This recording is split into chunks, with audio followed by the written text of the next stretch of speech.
Kita prihatin ya. Saya ucapkan duka cita kepada keluarga Pina itu ya.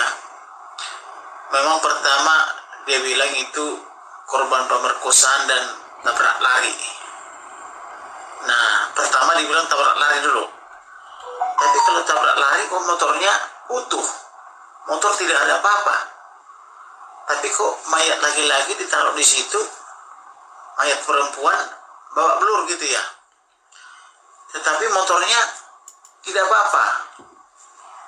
Nah, itulah kelemahan daripada polisi kita. Karena polisi itu rata-rata tamat SMA kursus 3 bulan di puncak sana atau lidi namanya langsung jadi polisi. Nah, itulah kelemahan daripada negara kita. Harusnya polisi itu kuliah 4 tahun. Kuliah sarjana hukum atau sarjana ekonomi atau sarjana yang potensial lainnya. Tapi ini cuma tamat SMA atau tamat SMP, kursus 3 bulan jadi polisi, gagah-gagahan gitu loh. Nah, ini kelemahan kita yang pertama. Yang kedua, saya lihat dari film itu, setelah saya pikir lama, baru terungkap ternyata perempuannya diperkosa. Kemudian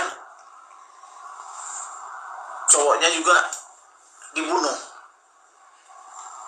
Tetapi kan polisi harusnya mengantisipasi ini dan telah mengambil sidik-sidik jarinya, termasuk modusnya, karena tidak ada kerusakan pada motor itu.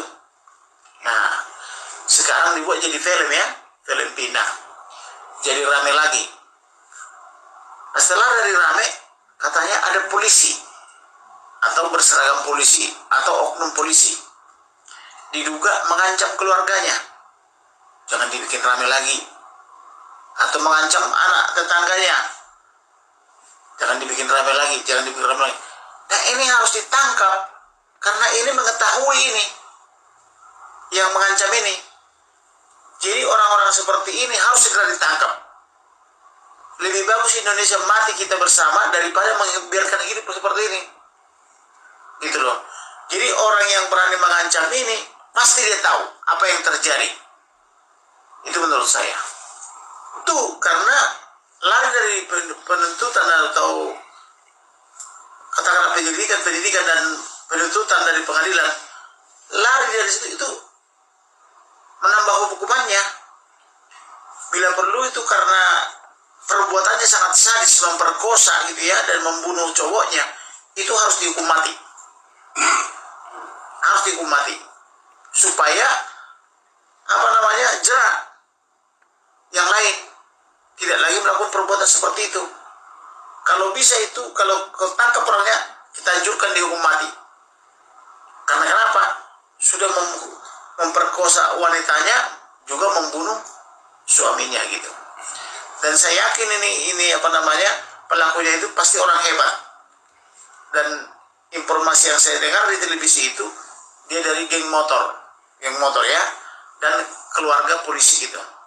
Jadi kalau bisa ini harus dihukum mati ini. Dia merubah wajahnya, misalnya merubah wajahnya, merubah polanya, saya yakin sidik jarinya pasti sama.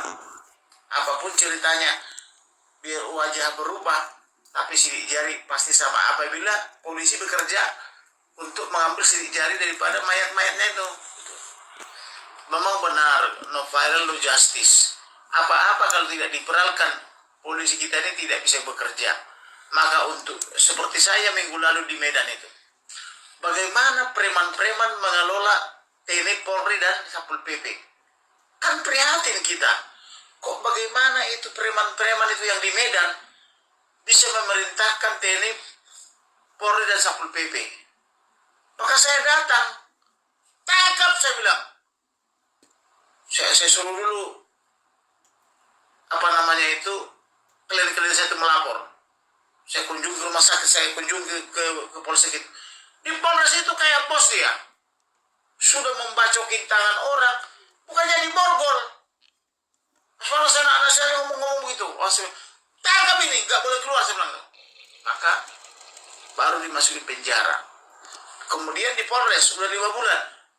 Ditendang ibu-ibu dan bapak-bapak itu sama anaknya ibu-ibu itu gak ditangkap juga. Tapi begitu saya bilang tangkap ini, berembes ke situ. Di mana yang tersangka 5 bulan lagi baru ditangkap. Itu pun yang lain ditangkap, bukannya pelakunya itu. Yang ditangkap adalah yang masang spanduk gitu loh. Jadi seperti inilah polisi Indonesia. Harusnya kalau polisi kita profesional dan modern dan terpercaya, tidak perlu lama-lama. Bayangkan itu polisi itu sampai 5 tahun, 7 tahun itu berkas itu. Jadi polisi itu adalah jadi tukang tulis buku. Mencatat. Untuk apa itu berkas dicatat? Dikumpul di belakang, dikumpul di atasnya itu. Kasus 5 tahun lalu, kasus 6 tahun lalu, kasus 7 tahun. Untuk apa kasus seperti itu? Kalau misalnya ada pelaku, seperti catatan begini, kasih ke polisi. Sampai di pengadilan. Catatan kasih ke jaksa. Bawa ke pengadilan, gitu. Kayak di Australia itu kan. Sama di Sydney itu kan. Cuma 3 minggu udah sampai di pengadilan. Kalau di sini 5 tahun, 7 tahun itu. Bingung saya ngeliat polisi di sini. Karena kenapa?